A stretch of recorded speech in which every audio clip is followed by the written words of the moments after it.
Samantala, GSIS may handog na tulong sa makawani ng gobyerno sa gitna ng iba't ibang hamon ngayon sa bansa.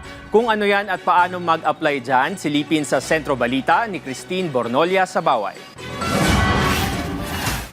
Ikaw ba ay membro o isang pensioner na may existing loan sa Government Insurance System o GSIS? Alam niyo bang may programang alokang tanggapan na makatutulong ngayong may krisis?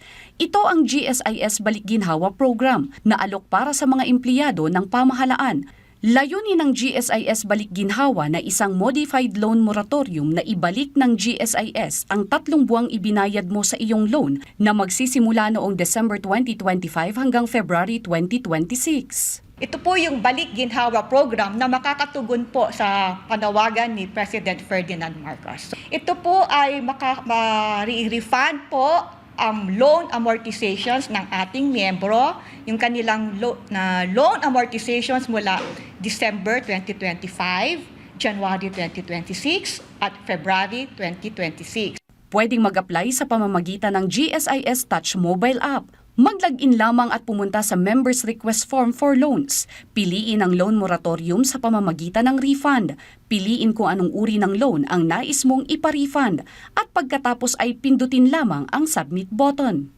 Huwag po kayong mag-alala dahil ang tanong po ng karamihan, meron po bang penalties o interest kapag nakapag-refund? Wala po dahil ang gagawin lamang po ay magkakaroon ng extension ng loan term. Hindi po lahat ay compulsory. Yun lamang pong may kagustuhan dahil sabi nga po ng GSIS, ang pagbibigay po ng ginhawa ay iba-iba po kung sino po ang mas may nangangailangan. Tuloy-tuloy pa rin ang regular salary deduction, ngunit dahil na ibalik ang 3 buwang na ibayad, mapapahaba naman ng 3 buwan ang loan payment. Dadaan sa assessment at validation ng mga mag-a-apply sa naturang programa. Sa datos ng tanggapan, aabot sa mahigit 1,400 members ng GSIS mula Baguio, Benguet at Mountain Province ang may loan na mahigit 17,000. Kaya sa mga empleyado ng pamahalaan at pensioners na may existing loan sa GSIS, ano pa ang inyong hinihintay?